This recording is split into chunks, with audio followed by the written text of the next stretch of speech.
آپ کیس کے میرٹ پہ یا ان لوگوں کا مقدمہ عدالت میں کیوں پلیڈ کر رہے ہیں جو عدالت کے سامنے نہیں ہیں؟ پھر ناظرین آگے چل کے جو خواجہ احمد حسین تھے ان کی طرف سے یہ دلیل عدالت کے سامنے پیش کی گئی کہ ہم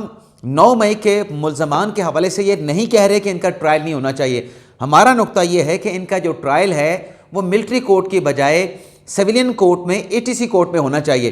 اس پہ ناظرین عدالت نے جسٹس رضوی صاحب نے ان سے یہ سوال پوچھا کہ آپ نے کل یہ دلیل یہ موقع پیش کیا تھا کہ سویلین پر جو آرمی ایکٹ کا سیکشن 21D1 ہے یا 21D2 ہے اس کا سویلین پہ اطلاق نہیں ہوتا.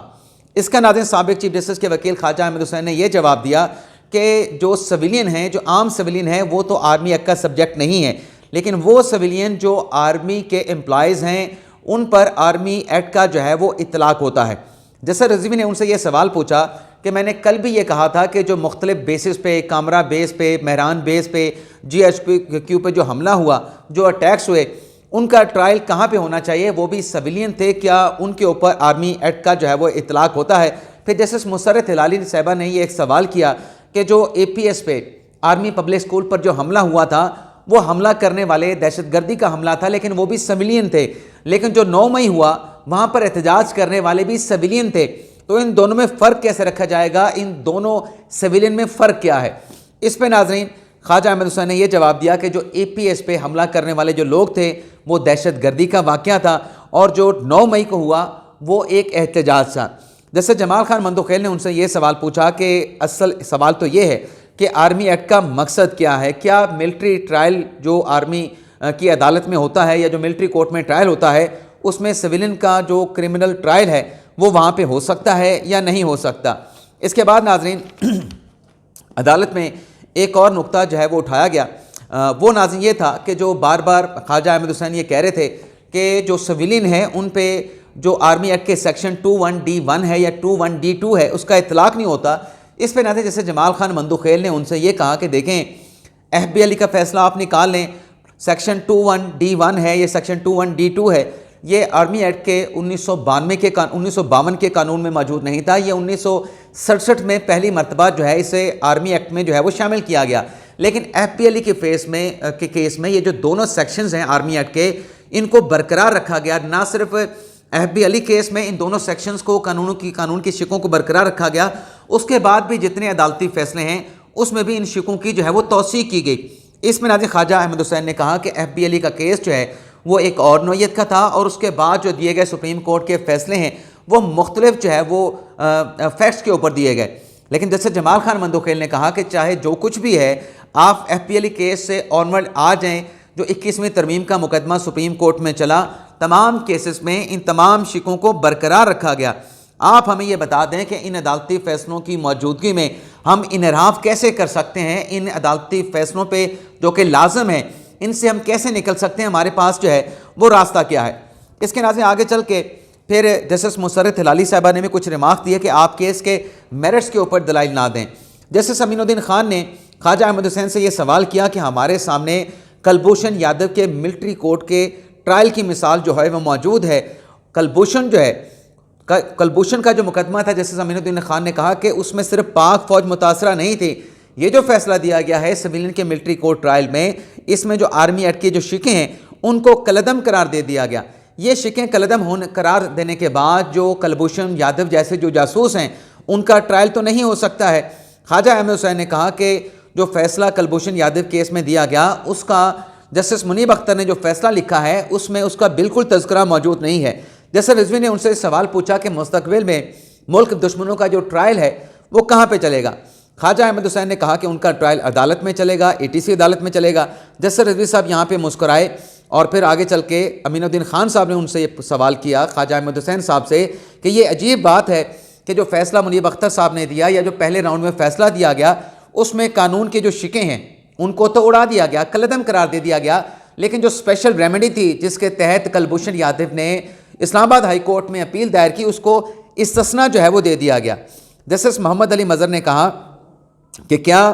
ملٹری کورٹ میں جو سیکشن 21D1 ہے اس کا مستقبل میں استعمال جو ہے وہ ملٹری ٹرائل میں ملٹری کورٹ میں ہو سکتا ہے؟ جس پہ خواجہ احمد حسین نے کہا کہ مستقبل میں اس کا استعمال جو ہے وہ نہیں ہو سکتا ہے. حسن نظر رضوی صاحب نے یہاں پہ ناظرین خواجہ احمد حسین صاحب کے سامنے یہ استفسار کیا، مکالمہ کیا ان کے ساتھ کہ آئے روز پاکستان میں دہشت گردی کے واقعات ہو رہے ہیں، آئے روز پاکستان میں دہشت گردی کے خاتمے کے لیے انٹیلیجنس بیس آپریشن ہوتے ہیں جس میں ہمارے جو جوان ہیں وہ شہید ہو رہے ہیں۔ روزانہ کبھی 5 جوانوں کے شہادت کی خبر آتی ہے، کبھی 10 جوانوں کی شہادت کی خبر آتی ہے، کبھی 13 جوانوں کی شہادت کی خبر آتی ہے۔ ان حملوں میں جو ملوث لوگ ہوتے ہیں وہ سویلین ہوتے ہیں۔ جیسے حسن نظر رضوی نے خواجہ احمد حسین صاحب سے سوال کیا کہ جب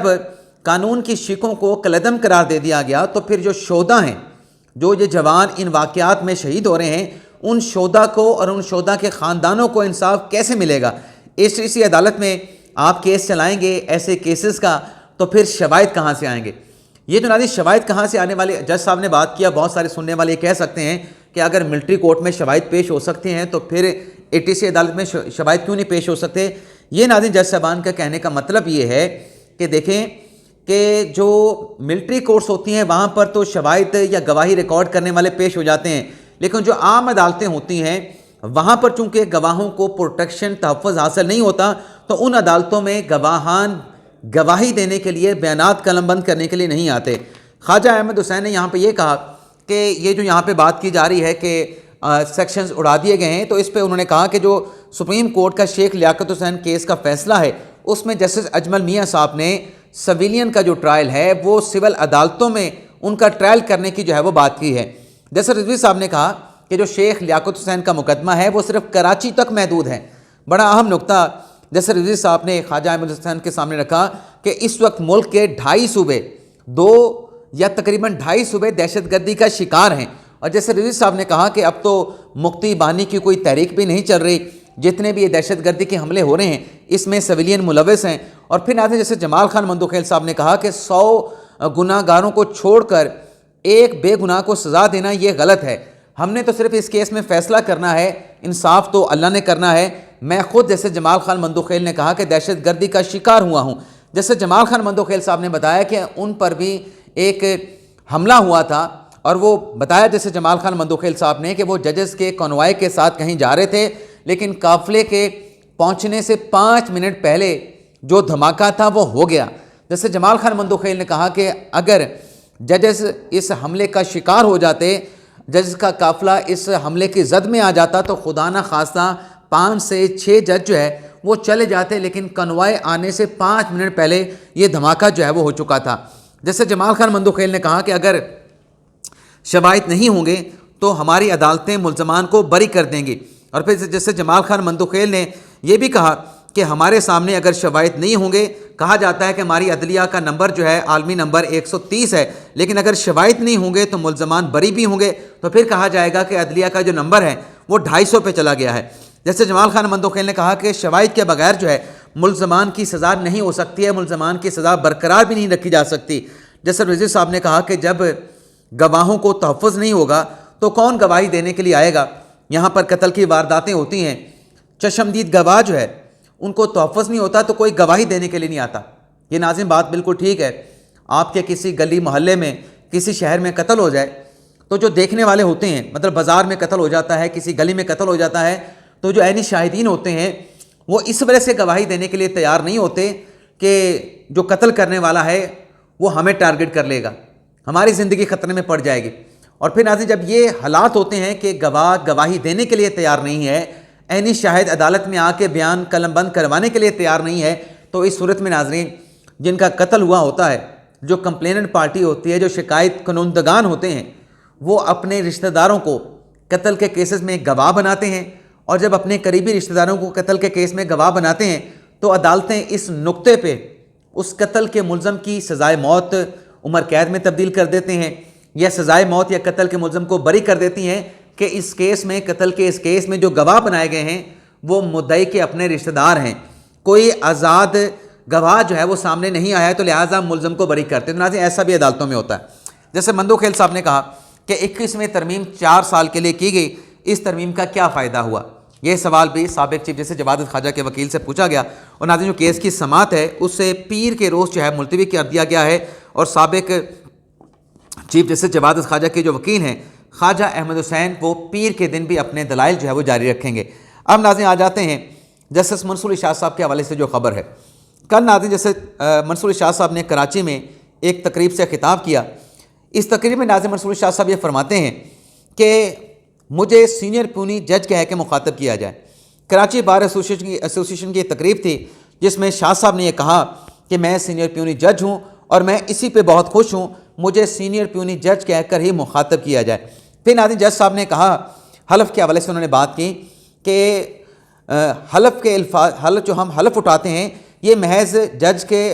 حلف اٹھانا صرف الفاظ نہیں ہوتے، اس کے معنی بڑے گہرے ہوتے ہیں. اور پھر انہوں نے کہا کہ حلف مقدس وعدہ ہے، اس کو توڑنا نہیں ہے. حلف کے ذریعے انصاف اور قانون کی بالادستی کے لیے وعدہ کیا جاتا ہے. حلف بتاتا ہے کہ مشکل حالات کا سامنا کیسے کرنا ہے. جب مشکل حالات کا سامنا ہو تو حلف جو ہے وہ ججز پڑھ لیا کریں. اور پھر ناظرین جیسے منصور شاہ صاحب نے یہ بھی کہا کہ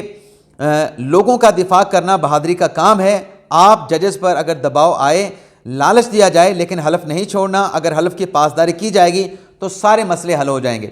لیکن ناظرین بظاہر جو ہماری ریڈنگ ہے، جو ہمارا انیلسز ہے، جو چند روز پہلے سپریم کورٹ میں ایک جوڈیشل کرائسس نے جنم لیا، وہ بھی تو اپنے حلف سے روگردانی کی وجہ سے پیدا ہوا تھا. کیونکہ 26ویں آئینی ترمیم کے آئین کے آرٹیکل 191A میں بڑا واضح طور پہ لکھا گیا ہے کہ اس ترمیم کے پارلیمنٹ سے منظور ہونے کے بعد جتنے بھی انٹرپریٹیشن کے کیسز ہیں، کانسٹیٹیوشنلٹی کے کیسز ہیں، وہ فوری طور پہ کانسٹیٹیوشنل بینچ کو ریفر ہو جائیں گے. لیکن منصور اشاد صاحب نے پہلے تو ایسی نیچر کے کیسز کو کانسٹیٹیوشنل بینچ کو ریفر کیا، لیکن کسٹم ریگولیٹری ڈیوٹی کا جو مقدمہ تھا وہ منصور اشاد صاحب نے اپنے پاس رکھ لیا.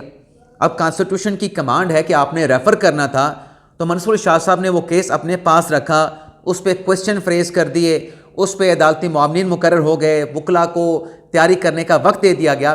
تو کیا سوال یہ پیدا ہوتا ہے کہ منصور اشاد صاحب یہاں پر جو ججز کا حلف ہوتا ہے کہ آپ آئین اور قانون کو اوبے کریں گے، آئین اور قانون کے تابعدار رہیں گے، آئین اور قانون کی پاسداری کریں گے، کیا یہاں پر یہ مقدمہ کانسٹیٹیوشنل بینچ کو ریفر نہ کر کے منصور اشاد صاحب نے کہیں کیا اپنے حلف کی خلاف ورزی تو نہیں کی؟ اور اس کے بعد پھر جوڈیشل آرڈر کا ذکر ہوتا رہا کہ جوڈیشل آرڈر کی موجودگی میں یہ کیس کیسے وہاں پہ ریفر ہو سکتا ہے. اور ہم جو بار بار سوال اٹھاتے ہیں کہ یہ تو ایک مقدمہ تھا جس میں منصور شاہ صاحب اپنے آرڈر کا ذکر کر رہے ہیں، جو سینکڑے مقدمے سپریم کورٹ میں انٹرپریٹیشن کے پڑے تھے، اس میں بھی تو کسی بینچ کا، کسی جج کا آرڈر موجود تھا، وہ بھی تو فورتھ وچ جو ہے وہ کانسٹیٹیوشنل بینچ کو ریفر ہوئے تھے. پہلے بھی منصور شاہ صاحب جو ہے وہ کیسز ریفر کر رہے تھے. اس کیس کو اپنے پاس کیوں رکھا؟ اور اس کیس کے بعد جو جوڈیشل بحران نے جنم لیا، جوڈیشل کرائسس نے جو جنم لیا، کیا منصور شاہ صاحب نے اپنے حلف کی روگردانی کی؟